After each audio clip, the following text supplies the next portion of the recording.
Hello বন্ধুরা, good evening সবাইকে। Vlog with পায়েলে চ্যানেলে আরও একটি নতুন ভ্লগে তোমাদেরকে স্বাগত। কেমন আছো তোমরা সবাই? আশা করি সবাই ভালো আছো, সুস্থ আছো। আমরাও কিন্তু মোটামুটি ভালো আছি। আর যা গরম পড়েছে সেই ক্ষেত্রে মোটামুটি আর কি চলছে সমস্ত কিছু। দেখো, সকালবেলা উঠি রেডি হয়ে গেছি, টুকাইয়ের পাপা, আমি আর টুকাই। আজকে নিয়ে যাচ্ছি টুকাইকে চুল কাটাতে। তো সেখানে গিয়ে কী হলো সেটা পুরো ব্লগটা না দেখলে তোমরা জানতে পারবে না, তাই জানতে হলে পুরো ব্লগটা দেখো। প্রথমে দেখো, টুকাইয়ের পাপা বাইক নিয়ে আসছিলো আর কি। আমরা সকালে গেছিলাম। আমি সকালবেলা উঠে সকালে সমস্ত কাজকর্ম সেরে নিয়েছিলাম।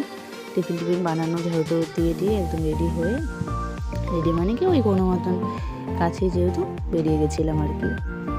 আর দেখো, আমরা যাওয়ার পর আর কি টুকাইয়ের পাপাকে বলছিলাম তুমি একটু কোলে নিয়ে দাঁড়াও, একটা ফটো তুলে দিই এই চুলটা সহ। এটা আসলে ওর জন্মের চুল, জন্মের পর এই প্রথম ওর চুল কাটা হচ্ছে। তো প্রচণ্ড ভয় লাগছিল আর কি প্রথমে, যখন যাচ্ছিলাম বাইকে করে যাচ্ছিলাম, তবুও পুরো ভয় লাগছিল আর কি, যে ও মানে কি ঘটবে না ঘটবে, পুরোটাই এতটাই ভয় লাগছিল। আর যেহেতু কখনো চুল কাটানো হয়নি, এই প্রথমবার। আর এতটাই গরম পড়েছে, ও পুরো চুলগুলো মানে চুলকাতো আর কি, মাথাটা পুরো চুলকাতো। আর সবসময় ঠিকমতো ঘুমাতেও চাইতো না। আর এত চুল মাথার মধ্যে যদি থাকে তো কীরকম অস্বস্তি হয় ভাবো। আর এতটুকু ছোট বাচ্চা, আর ও তো প্রচণ্ডই দুষ্টু। মানে ঘরে সবসময় আমি ওকে সামলে কাজ করতে গিয়ে তো আমি হাঁপিয়ে উঠি। তো ওকে যখন নিয়ে গেলাম, তো বসে আর কি, যখন ওকে নিয়ে বসলাম, তো তখনও প্রচণ্ড ভয় লাগছিল আর কি, কী ঘটবে না ঘটবে, কেটে যাওয়ার ভয় থাকতে পারে। আর তারপর দেখো, ও কিন্তু কিছুটা সময় চুপচাপ ছিল, আর বাকিটা সময় কি করছিল না করছিল তোমরাই দেখে নাও আর কি।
আর পুরো ভ্লগটা কেমন লাগলো সেটা কিন্তু অবশ্যই কমেন্টে জানাবে। আর টুকাইবাবু কিন্তু একদম কোনো দুষ্টুমি করেনি, ও বাড়িতে যতটাই দুষ্টুমি করে ওখানে ঠিক ততটাই শান্তভাবে ছিল, শুধু কিছু সময় একটু জেদ করার চেষ্টা করেছিল কিন্তু পারেনি। তো কেমন লাগলো ভ্লগটা অবশ্যই জানিও।